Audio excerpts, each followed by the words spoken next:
5-week series on servitude. And last week we were reminded and drawn to Jesus' instruction where we realized that to be great, you need to serve. We call that upside down Christianity. Well, today we're examining the idea that serving is the highest use of our time. You see, service is something, it's a theme that winds its way through the entirety of the Scripture. Sometimes a biblical writer will point out that there are challenges associated with serving. At other times, there is explicit instruction given about how to serve. Or, as we will examine in a week or two, about the rewards that are associated with serving. Well, when it comes to extracting biblical principles, sometimes what we need to do is we need to go back and examine our presuppositions. I suspect that when you walked in, when Laura said, we're going to talk about serving today, as we did last week, you may have had something in the back of your mind and you said, I know what that preacher is going to say. I think we need to go back and we need to examine our presupposition. And I think the first thing that we could examine is our relationship, rethinking our relationship or the relationship between serving and time. There are many turning points and formative events recorded in the Bible. We may call them highlights or we may call them lowlights, but nevertheless, something happened and it's like everything changed. If you think back to the Garden of Eden in Genesis chapter 3, you know that Adam and Eve were told not to eat of the tree of knowledge of good and evil. And you also know that what the decision was made. They chose to disobey, and what resulted is what we know today as the fall. And we talk about that. Sometimes we even use it as an excuse for our behavior. But what we do know is that relationship between God and humanity was broken. We also know that there were consequences. The serpent was cursed. The woman would suffer during childbirth. Sorry, ladies.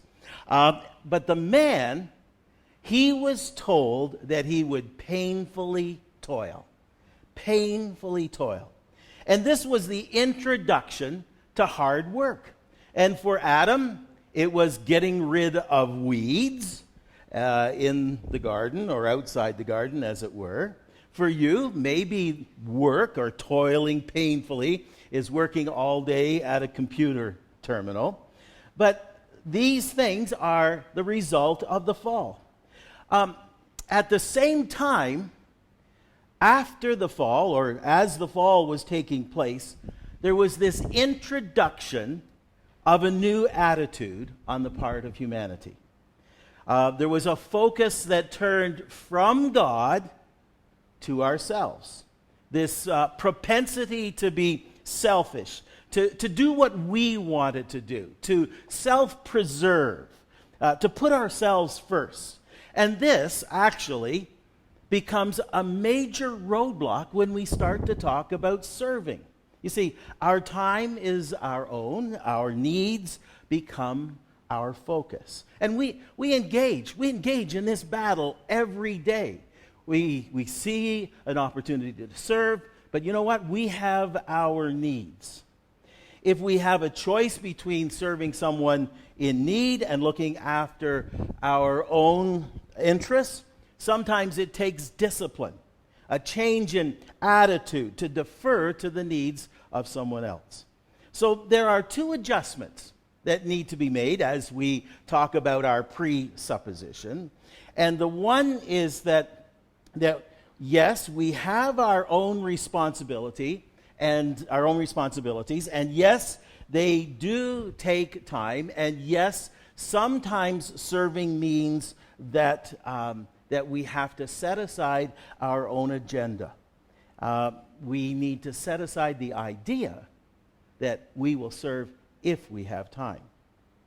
Secondly, if we do decide to serve, it is not that part where Adam had to painfully toil. It's not simply just more work. It's not something to avoid if we can. It's something that gives us joy. And we'll talk about that a little bit more later on. So, serving is not primarily work.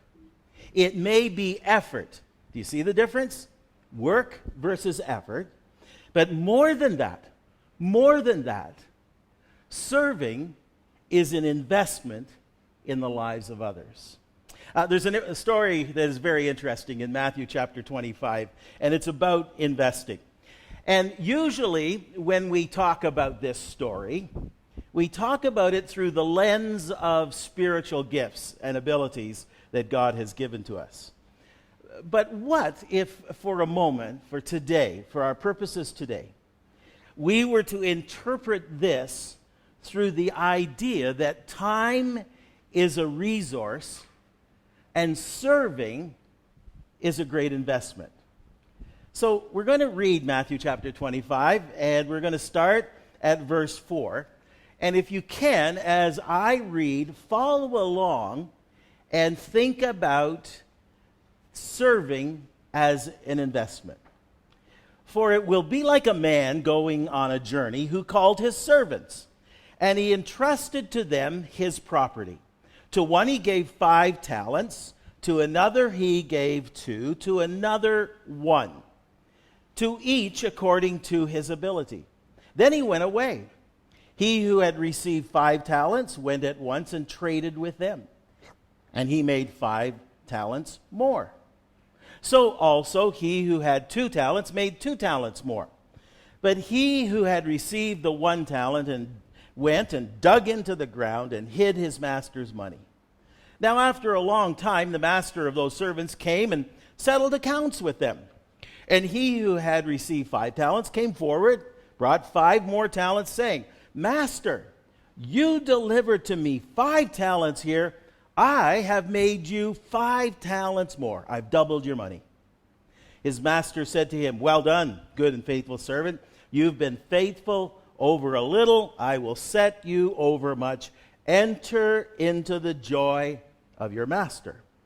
And the same for the servant that was given 2 talents, as you well know. He also had received 1 talent, came forward saying, Master, I knew you were a hard man, reaping where you did not sow, and gathered where you scattered no seed. So I was afraid, and I went and I hid your talent in the ground. Here, you have what is yours. And he handed back the 1 talent. But his master answered him, You wicked and slothful servant, you knew that I reap where I have not sown, and gathered where I scattered no seed. Then moving down to verse 29. To everyone who has, more will be given, and he will have an abundance. But from the one who has not, even what he has will be taken away. I think that when Jesus told this story, I think he chose his words very carefully. He called the recipients of these resources, he called them servants, people who served. They were in the employ of the master. They worked for the master. And ultimately, the master in his mind knew or was requiring that these servants would increase his worth. So the obvious question here, why would they serve? Why would they give their precious resource of time to go and take these talents and then ultimately really not receive any reward themselves? It was for the benefit of someone else. In the case of this story, the master. In some ways, we're going to talk about that in a few weeks, about the rewards and what we receive as serving. But let me ask you a question. In the case of servant 1 and servant 2, What do you think was going through their mind when they were able to demonstrate to the master their success? What do you think that they were thinking? And how do you think that the third servant, how do you think, or what do you think he was thinking? And I think that in the back of their mind, there's this sense of pleasure, there's this sense of success, that they were able to serve the master. They pushed the agenda forward. There was success for the entirety of the picture of the household of that master. In the moment, they were joyous because their investment had paid off. There was also intentionality on the part of Jesus when he used the word talent. Talents were, in Hebrew, in that society, they were round gold coins or round silver coins, or in some cases even a circular-shaped loaf. And the historians say that was worth about 600 drachmas. And your response is, well, Owen, what is a drachma? Well, a drachma is about $350 in today's money. We'll say U.S., you'll have to do the conversion to shillings. And this could have referred to money. This is the way the original audience heard the story. But upon further thought, the audience would have had to start thinking about, this is a lot of money. This is a huge amount of money.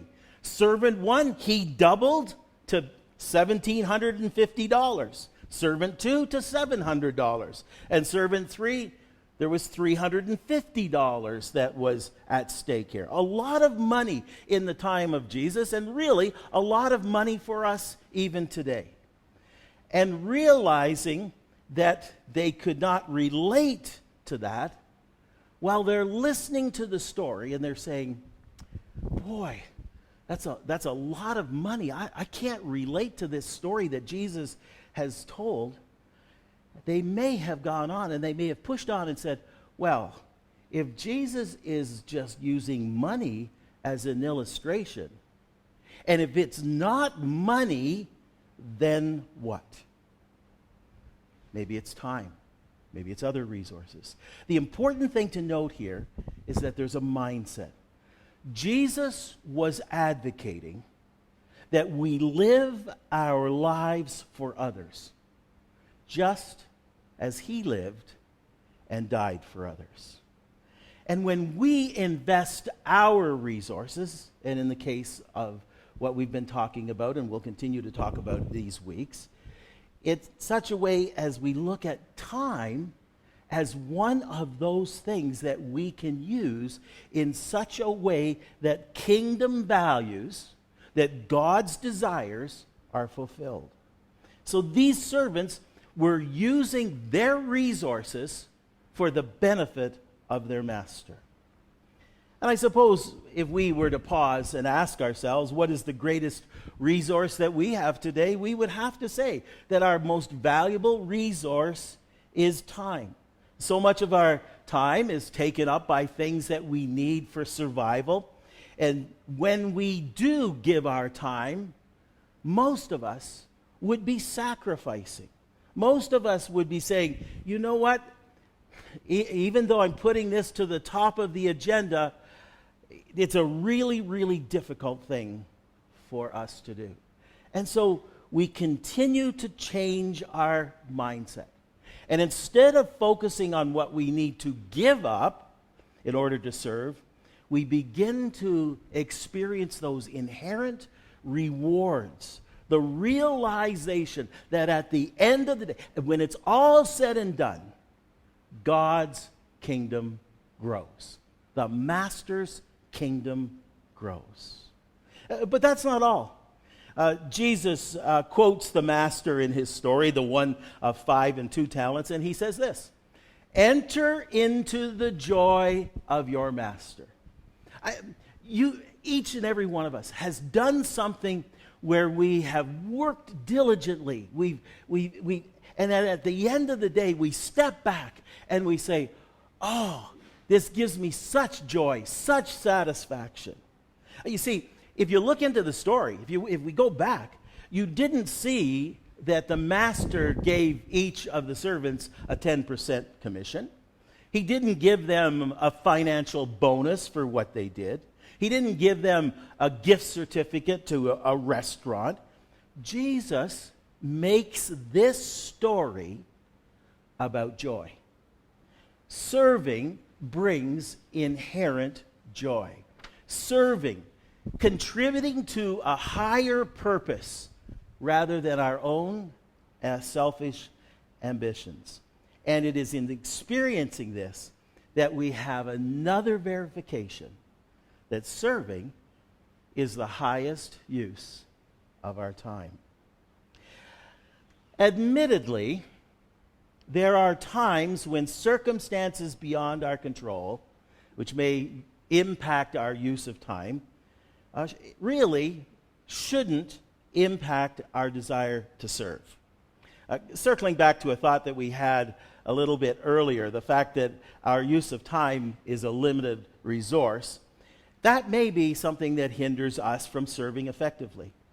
So much to do, so many responsibilities, so little time. How can I possibly serve? And that's a mindset that we need to re-examine, because there are forces, some of them external, that would oppose us and attempt to trip us up. Peter, he wrote to a group of people that probably included both Jewish people and Gentiles. And he actually, in the first verse of his letter, he called them aliens.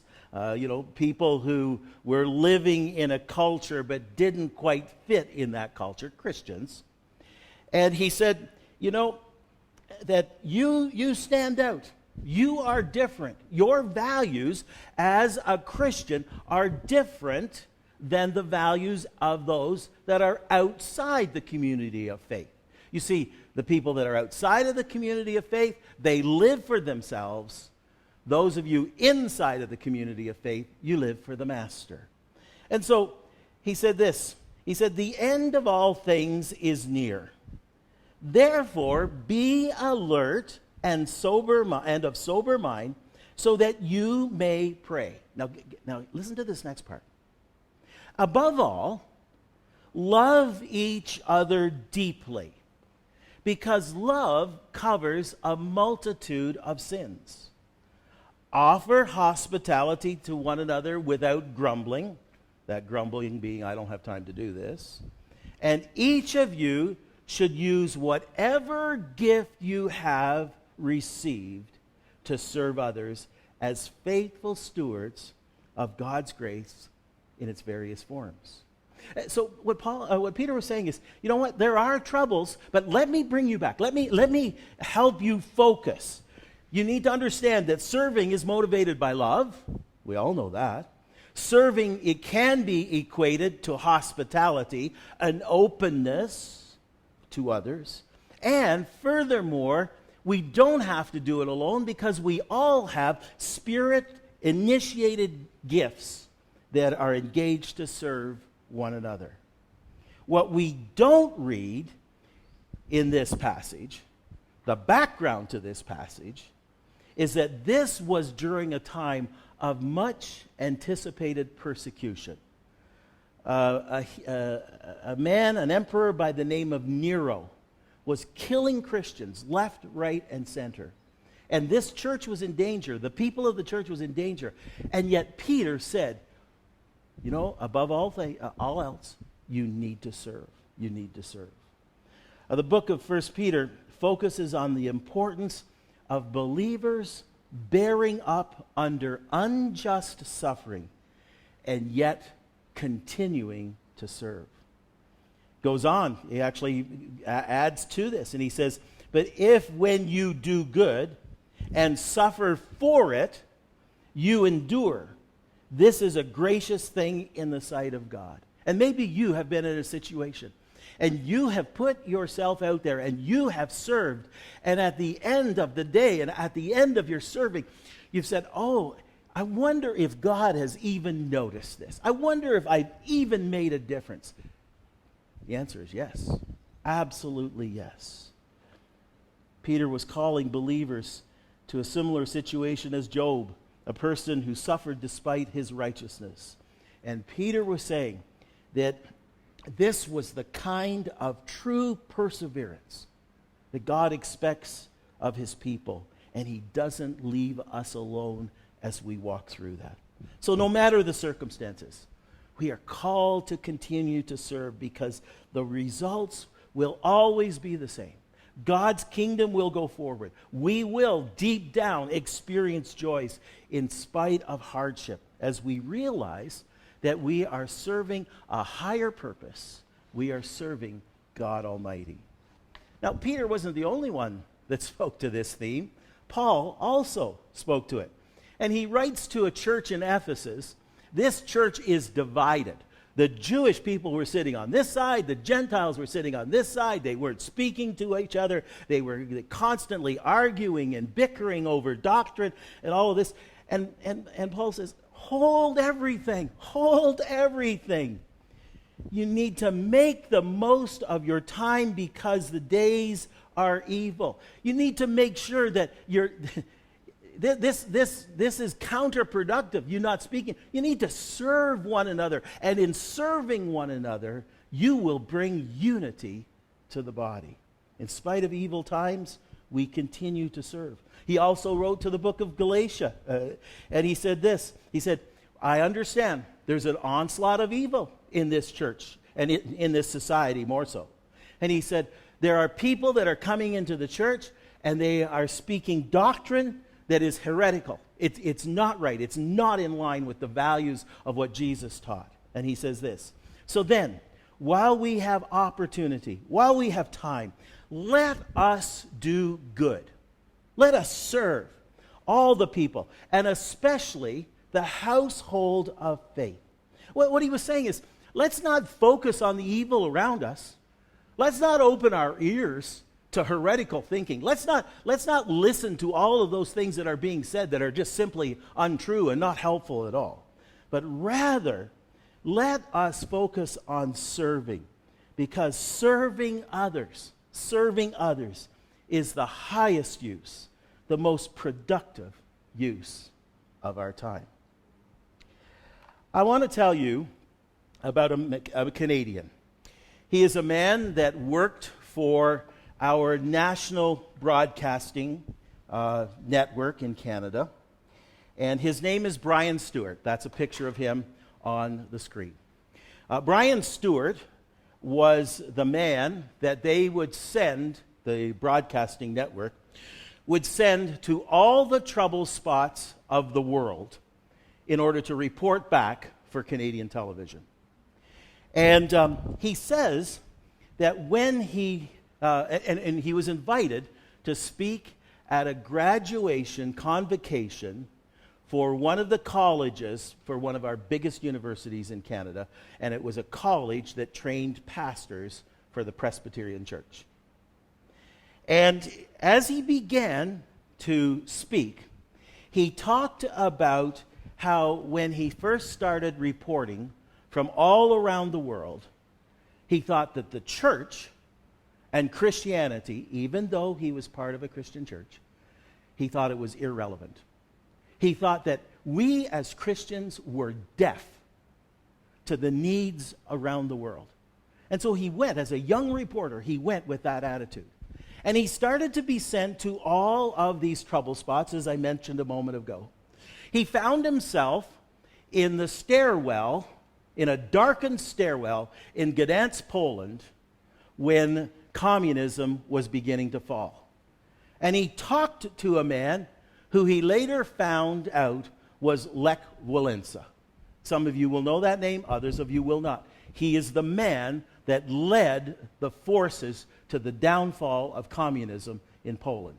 He turned to that man and he said, aren't you scared of people? Aren't you scared of the armies? Aren't you scared of the communists who would put you to death in a moment? And Lech Walesa said, I am scared of no one except for God. And then off to church he went. He came to Mozambique, and he saw the people, the children that were perishing in a dump, and his heart was moved.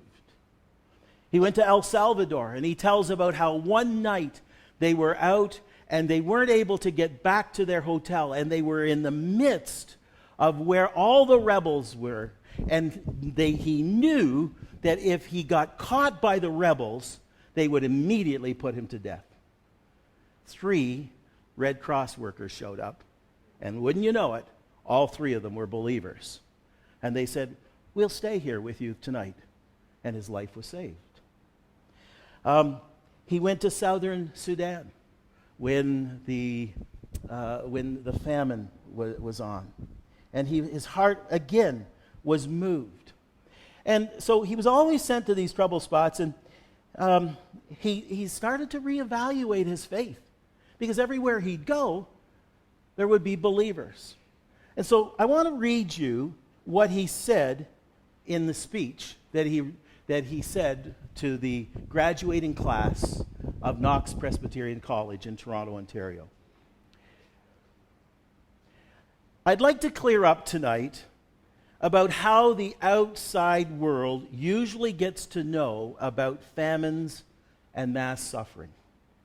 In 1984, I, along with my friend Michael Burke of BBC fame, first carried the story of the great Ethiopian famine on television. The world reacted, as we all know, and TV was given much of the credit for saving millions. But we were not the first. We went because for months, church and aid groups on the ground had seen famine coming and had been beseeching the world to take notice. When we finally managed, the news crew, to get in, against considerable Ethiopian permanent resistance, government resistance, it was these groups that showed us where to go, gave us the rides on their relief flights into the mountains, and mapped out where and how the world had to react. These Christian foreign legionnaires, as I've come to think of them, never cease to amaze. Once flying into a disaster story, this is where it gets really good. Our twin-engine plane had to make an emergency refueling stop at a nearly deserted landing strip in the dense jungle in Central Africa. We stepped out into the middle of absolutely nowhere, it seemed, only to be greeted by a cheerful Dutch Reformed minister offering tea. My veteran cameraman, a man who was not a believer, Mike Sweeney, later sighed he was just moved. He said, "Do you think that we could ever get to a news story somewhere, anywhere, where those Christians aren't there first?" I never was able to. That's who we are. That's who we are as Christians. We are people who serve. We go where no one else will go. We will do things that no one else will do. Why? Because serving is the highest use of our time, the best use of our time. Some of you know the name Corrie ten Boom, a woman who was a prisoner of war during the Second World War when the Germans were putting to death millions of people. And she talked about her brother. And she gave him honor. She said, Willem didn't try to change people. He just tried to serve them. And he said about life, she said, the measure of a life, after all, is not its duration, but its donation. Her mindset was to serve in whatever circumstances, even in a concentration camp where her sister had died.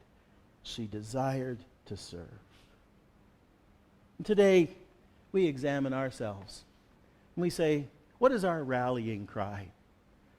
Is our rallying cry that serving is the best use of our time. Would you stand with me, and the worship team's going to come back. I want to read to you what I believe is our scriptural rallying cry.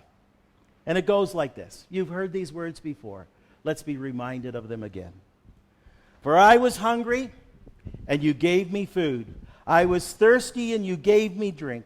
I was a stranger, and you welcomed me. I was naked, and you clothed me. I was sick, and you visited me. I was in prison, and you came to me. And then the righteous will answer him, saying, Lord, when did we see you hungry, and when did we feed you, or thirsty, or give you drink? And when did we see you a stranger and welcome you, or naked and clothe you?